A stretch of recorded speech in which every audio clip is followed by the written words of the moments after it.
Alright, so left hand on the throttle.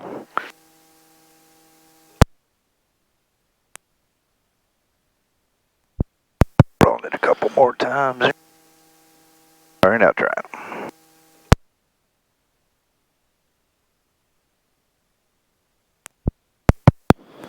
Do me a favor, prime it again. Prime it about 5 strokes.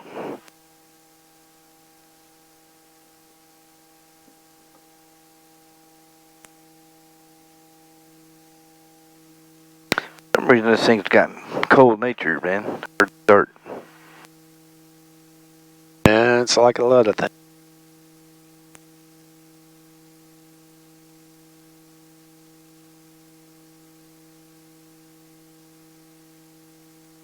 So have I. Yeah.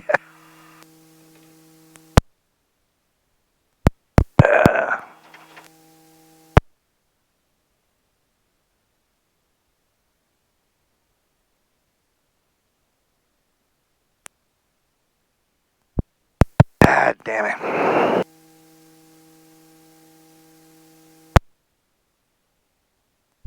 Again? Need a little ether. Yeah.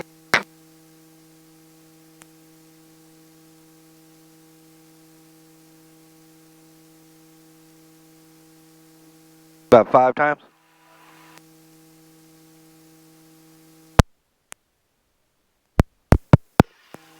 Alright, try it once more. Prime it about 3 or 4 more times.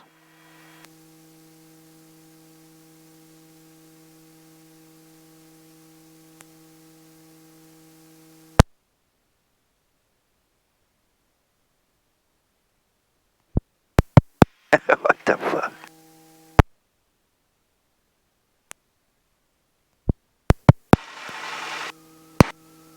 Alright.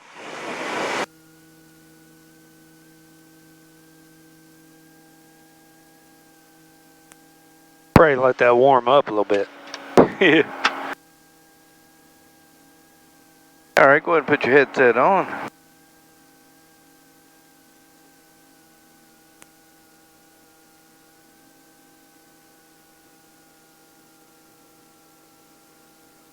Like an old car.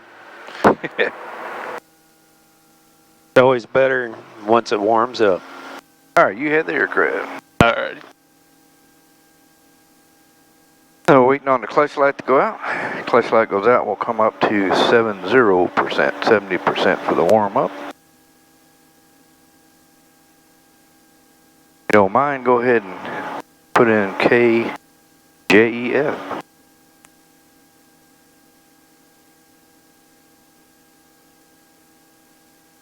F. E, Echo, and Foxtrot. There it is right there. Just hit enter.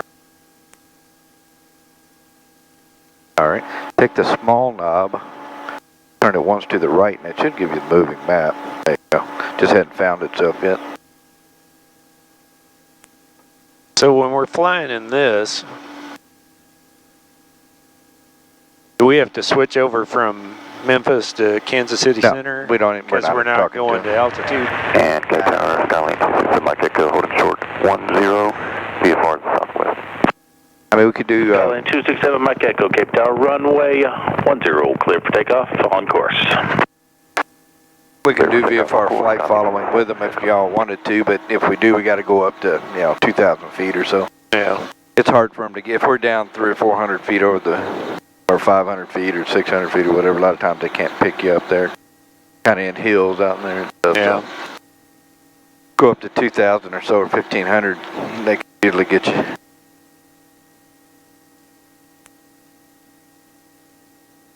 And doing VFR flight following is not a bad idea. One thing, if you're by yourself, going out someplace that keeps you awake.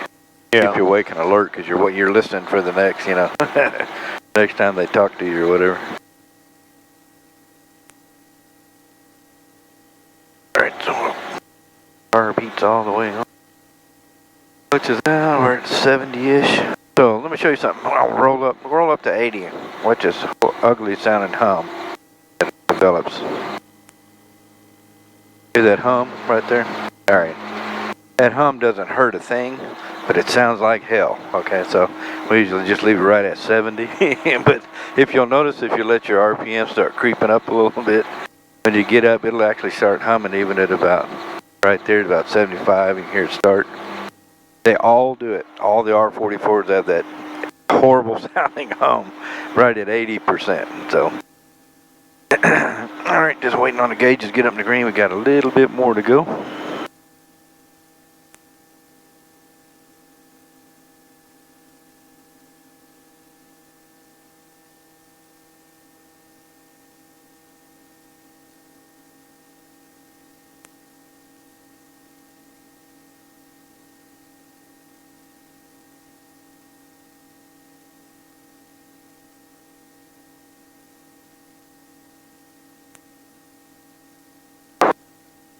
Almost touching green.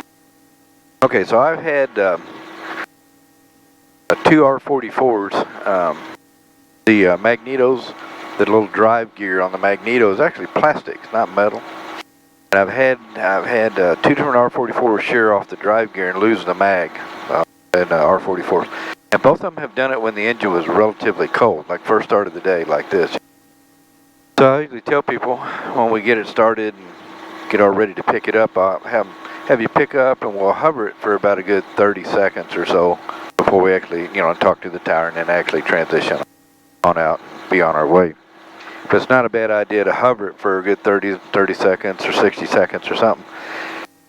And now you're not going to find that in any book anywhere, but that's in Paul's book of experience. So both times it sheared the mag drive gear, the engine was cold. And if I first picked it up, I literally picked the aircraft up, I started to move away at a hover taxi, and then the RPMs came down pretty abruptly on the aircraft, and the governor caught it and rolled it back up. So the horn came on, the aircraft kind of settled, they'd kind of run on hovering auto, and the governor caught it and rolled the RPM back up.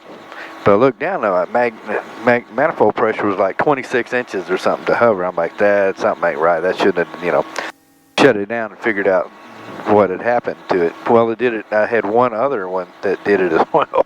So I've had two different R44s that sheared the magneto drive gears. But like I say, both times the engine was cold. So since then, I've gotten to where I just pick the thing up and hover it for a minute or so to let the engine warm up pretty good. Okay, so we're in the green. So we're at 90.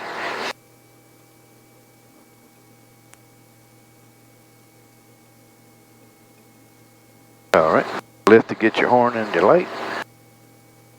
Alright, and roll the throttle just a little bit there to get a little split. There you go. Reestablish about 70 or so. Alright, pre-takeoff checklist. Clear area, wheels are off. I'm clear on the left, you're clear on the right. Wheels are off and we're looking at them right there over on the tug. Yeah. Warning lights are all out except for the governor. The gauges are now in, all three are in the green for sure. We got adequate fuel, we're full of fuel. Radio's tuned, we're on the tower, we got our GPS set. Alright, friction's off, so come off with your your cyclic friction first.